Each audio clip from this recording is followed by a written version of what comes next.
what are your duties exactly? What are your duties as the city administrator for Oakdale? Really, the city administrator is a chief executive officer of the operations for the city. So we have the police and fire. They report to me. Public works, engineering, building official, the administration, HR, finance, IT, all the operations for the city. And I report to the council, the 5-member council, and they set the policy, and I carry out the operations. Mm-hmm. Okay.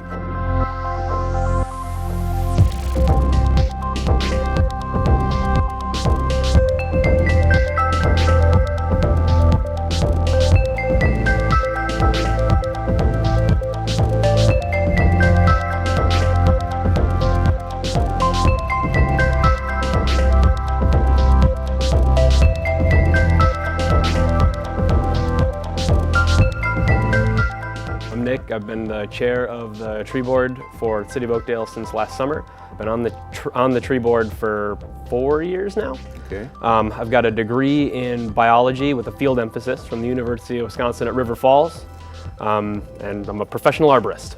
I meet with people, talk with them about problems their trees have, help diagnose issues, come up with plans for maintenance, management, treatment, things like that.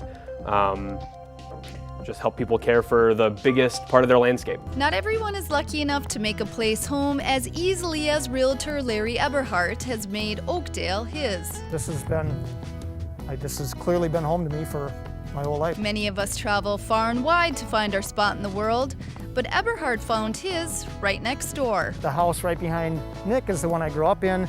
In fact, Eberhardt and most of his family lived and still live within just blocks of each other, beginning with the family dairy farm just across the street his great-grandfather bought in 1921. There's still that pretty strong family bond, yes. He did go to River Falls after graduating from Tartan High School, the farthest he's ever been at just 25 miles from his doorstep, but came back and built his house right next to the house he grew up in. And everywhere you look, evidence of the Eberhardt work ethic can be seen.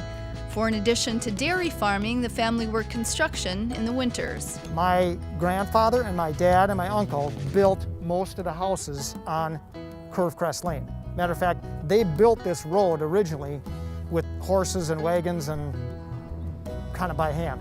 Eberhardt isn't alone in his city pride. A 2020 survey revealed 91% of respondents gave satisfied ratings for Oakdale as a place to live, and 9 in 10 would recommend living in Oakdale to someone who asked. Like his life, the city of Oakdale has developed and grown in both infrastructure and population. This was my cousin's house. This was all Shannon, farmland. thanks for joining us today on Oakdale Update. Thank you for having me. Okay. Well, first of all, let's start out. I didn't know we had a senior community development specialist. What exactly is your job? We do. So we have a few of them in the community development department, and we focus on different areas of the community. My coworker has economic development, and I focus on environmental management. Okay. So if it's anything related to sustainability, that's me. So Adopt a Drain is a really easy way for residents to keep pollution out of our lakes, streams, and wetlands. That's really important not just for ecosystems, but also for clean water for our households and for all of the manufacturers that require clean water as well. Keeping drains clear is a really, really easy process. Let me ask you this. Are we talking city drains in the street? Yes. Okay. Stormwater drains. Okay, but how do you keep them clean? Because they're wide open, so any debris and anything else can run down in them. There's no netting or screens over them. So how does that work? There's not any netting, but sometimes debris does get caught on the outside of the drain. Okay. Now, with Adopt a Drain, you don't want to take the grate off of the storm drain itself. That's not very safe. So anything that falls into the drain is just going to go through the system. But the stuff that's caught on the drain itself, that can be cleared away by residents. Last year, much like most of the community events across the Twin Cities and state and world, really, we had to make the hard and difficult decision to cancel Summerfest. It just, with the state that we were in our community, both with the COVID, the pandemic, and then also with the civil unrest that was going on during that time, we had to make the decision to cancel the event.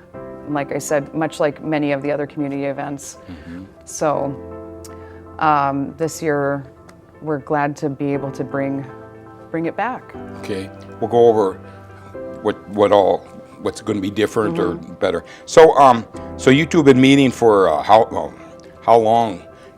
How long and how many meetings to get this year's going? Long time. You just be tired of each other. I'm almost So how many meetings do you reckon you've been going to? How many meetings? Well, we started initially meeting back in fall, early fall, and then we meet once a month. And then when we got to the start of the year, we were meeting a little bit more frequently, and now we're meeting every week almost. Every couple around weeks. about every week.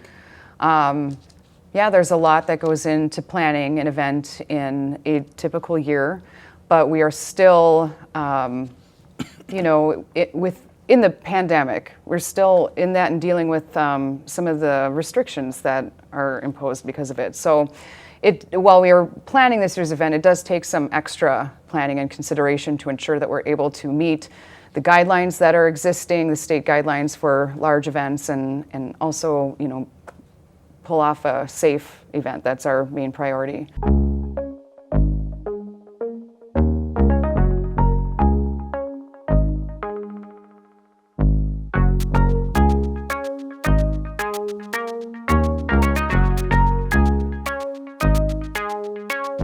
We love farmers markets, and we just moved to the area, so we're really thrilled that there's one right down the road from us. It's a gorgeous day. Can't ask for anything better. Are you buying or is Grandma buying?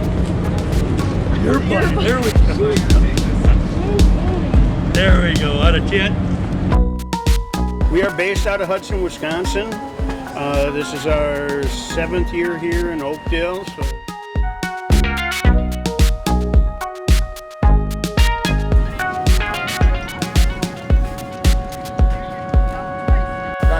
I just stopped here to get some tomatoes. This market runs through October 13th this year, 2 to 6:30. Just come out. It's a great time just to be outside, get away from the desk, come by on your lunch break, grab some lunch from the food trucks or whatnot too.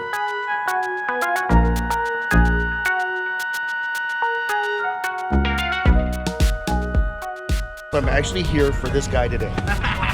I had his the beef brat, the Philly cheese. Loved them. I need another package of those, and surprised me with another one. Dill, sunflowers, we get snap peas, maple butter we're excited to try. Nice. That looks really good.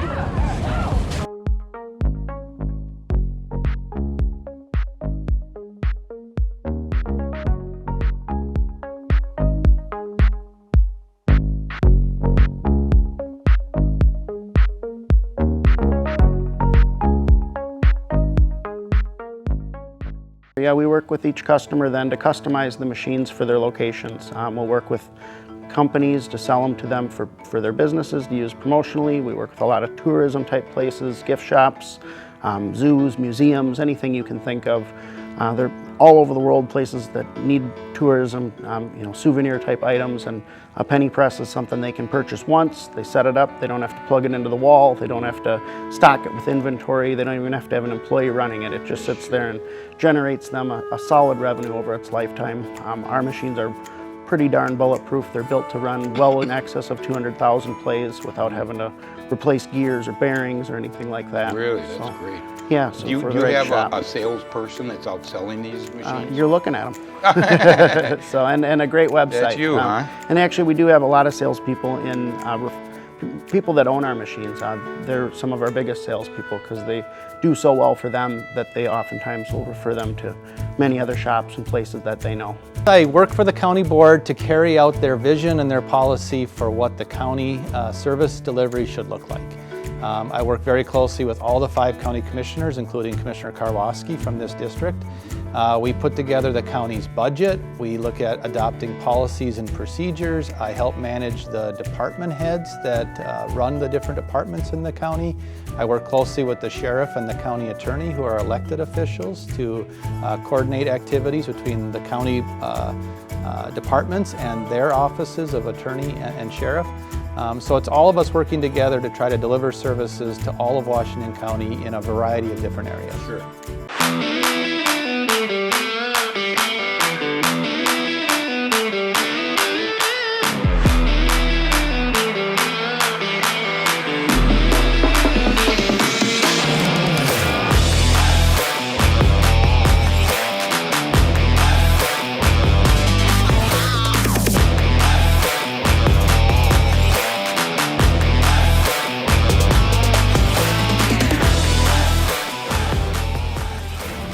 Pushing the levers there, Zan.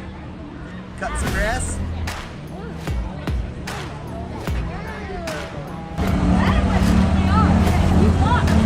Artist that runs that jail. Oh, he's giving good feet. No, that's the point. You want them to be uncomfortable. Fine.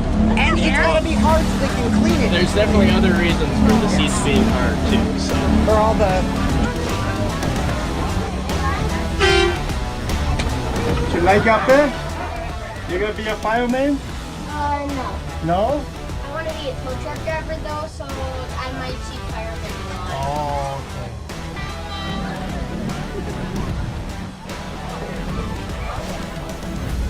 okay. Hi.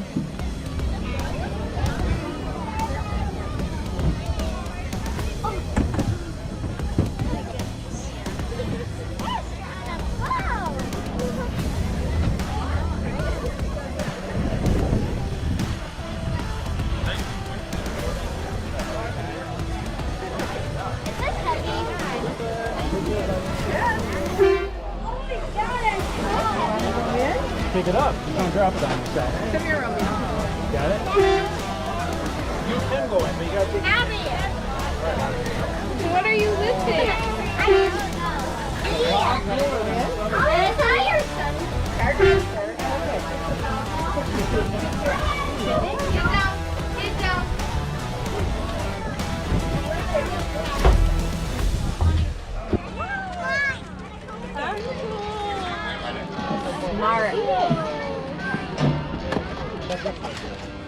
What's in the bag?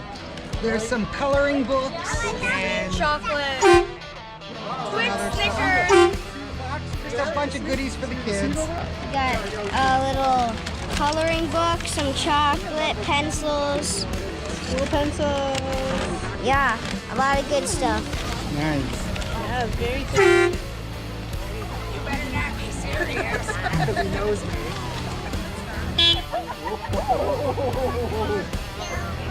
Get out of the way. Can you do it again? Push hard. Try again.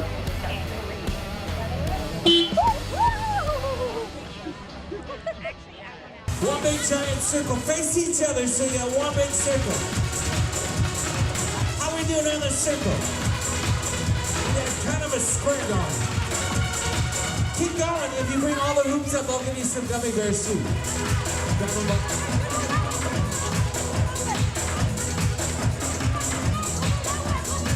Let's get that circle going. I need a complete circle. You guys can even go on the grass a little bit. Back up so we got one big giant circle. Grab on each other's hands. Form a circle. Let's connect everybody.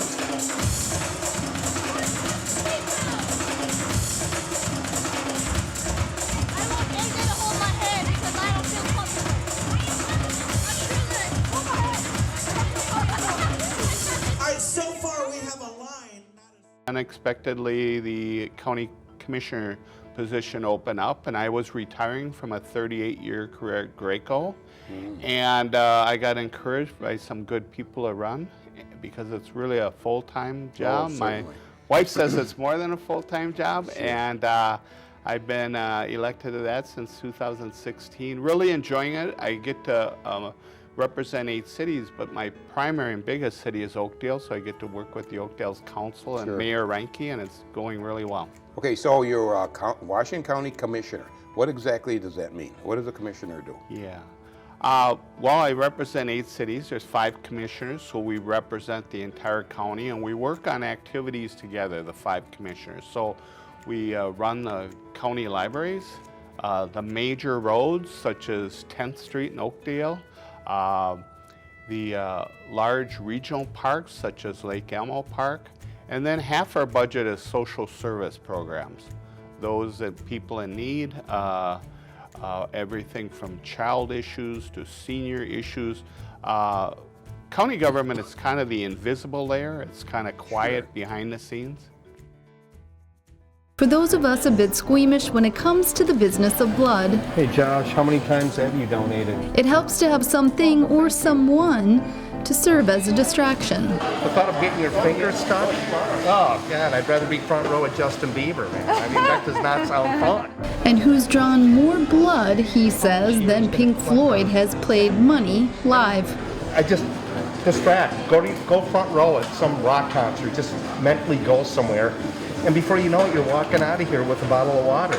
Scott Hubler has been extracting blood for the past 13 years for the American Red Cross, but his job, he says, is so much more.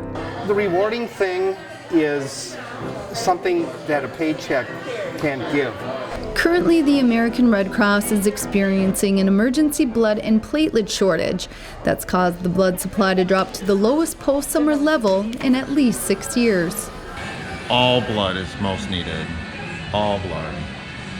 But the most preferred type is O negative because it's universal and we can put it in anybody. In addition, blood donor turnout has decreased by about 10% since summer. It's why resident in Oakdale Wellness 50-plus volunteer Polly Carlson helped organize a recent drive at the Discovery Center. There's always a need for blood, and I've been giving blood since the 1970s. My parents gave blood, and that probably started, my dad was a World War II vet. And so it's sort of been instilled in me through the years to do this. Carlson says the drives fill up quickly, crediting the amazing people of Oakdale for donating. People like Josh. Just trying to help out. There's a need out there for blood, and just trying to do what I can. Hubler has heard many personal stories from clients over the years, but blood donation impacted him personally while his father was dying of leukemia. Believe me, I thank every donor for their donation because my dad was in constant need of those products for a whole year before he finally passed away. So, thank you. It's why it makes his job critical, and most other technicians agree. It's really rewarding. Even if you have a hard day at work, and things come up and you get frustrated with just the normal day-to-day stuff, at the end I go home and I know that I at least played my part in saving lives, so that's very rewarding. The Red Cross provides about 40% of our nation's blood, yet only about 3% of eligible people donate each year. Hubler says if everyone understood the need and the simplicity of the experience, more people might roll up a sleeve. And usually I hear stories every day from donors. Oh, I'm down here donating because my best friend's daughter needs blood, or a spouse, a family member, a son, a daughter. That's what inspires people, and once they get down here, they're like, wow, I thought it was more complicated than this. This was easy, an easy experience. So yeah, if people were more educated on this whole thing, we would have a line out the door every day.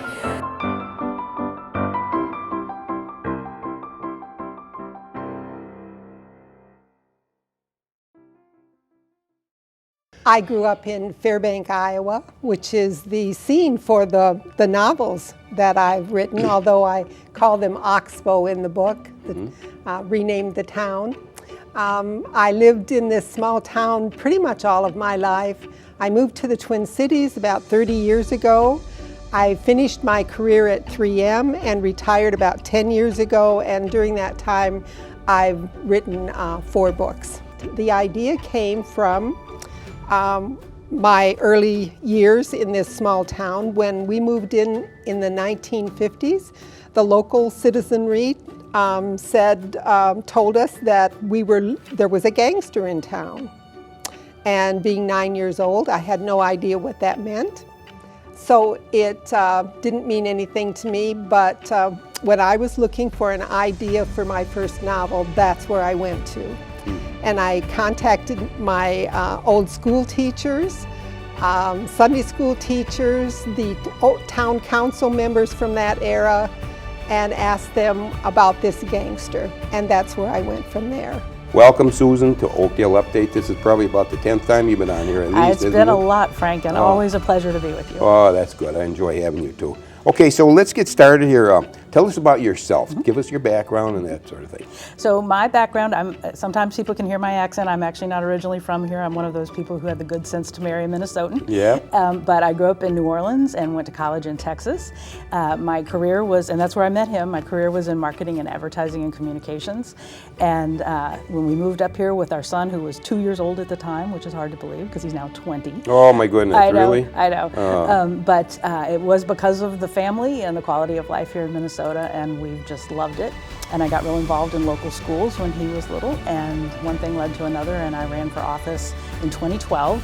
That was a redistricting year, so there are a lot of kind of bookends in all of this, and it has been an incredible privilege to serve the people of Senate District 53 in these years. And we're happy to have you too. I'd never had any aspirations to be a police chief when I got into police work. I think it just kind of naturally happened over time. While the public awaits a verdict in the Kimberly Potter trial, recently appointed Oakdale Police Chief Nick Newton is hard at work. Chief Newton, stand-up guy, he's the right guy for the job. Implementing 21st century principles of policing, including community outreach, solid policies, and oversight. Some of the things we want to keep building on as well. He was sworn in on September 14th, replacing longtime Chief Bill Sullivan, who retired after more than 3 decades. Of course, Bill Sullivan retired here as Newton working his way up from patrol to now lead the department. I worked here a long time. I know this community and developed love for this community over the years.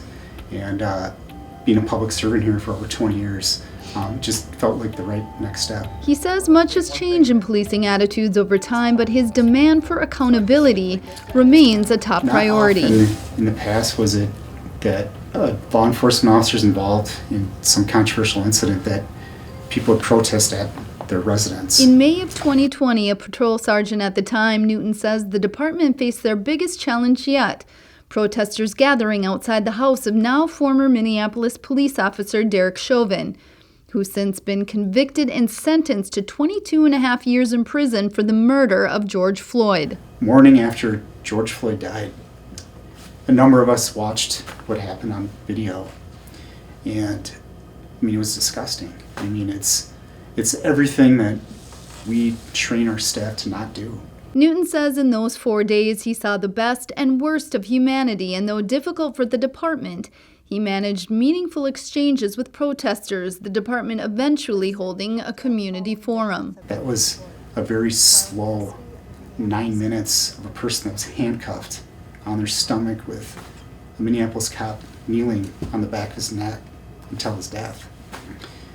So that first day we had the protests, kind of had to step outside what we traditionally do and had a lot of meaningful conversations with people saying, I watched the same video you did, I feel the same way. With decades of experience, Newton may be considered a veteran of the force and acknowledges how high-profile cases have left public opinion of policing at an all-time low. This profession, you need to be held accountable for what it is you do. Every decision you make is going to have a consequence. Yet he appears renewed by the job rather than weary, determined to place justice, accountability, and humanity as guiding principles. Treating people with dignity and respect, taking time to listen to people, make fair and reasonable decisions, and always be able to explain your actions. Sometimes just basic humanity overrules, and I don't think you need to look much further than what happened with the death of George Floyd.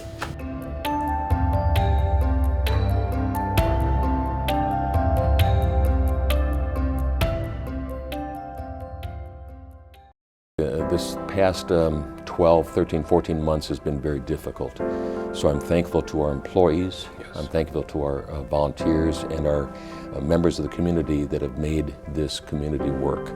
The setbacks that we've had from COVID, and yet then the strength that has occurred through the realization that we are almost out of this and we are getting out of this just has made us very strong. It also caused some issues. I think you've alluded to that some of the changes in our staff from retirements, we've had our senior people retire, and we've had other people choose to do other things. I want to express my thanks, truly. Our employees have been terrific, and they have served the residents of Oakdale very, very well. So to wrap up, I want to wish everybody that's viewing a very Merry Christmas, a Happy Hanukkah, and Happy Holidays from myself, our council members, which would be Councilmember Ingebrigtsen, Councilmember Swedberg, Councilmember Olson, and Councilmember Zabel, and the entire staff of the community, a very happy and safe holidays. Okay. Thank you so much for joining us today, Paul. You're welcome. Thank you, Frank.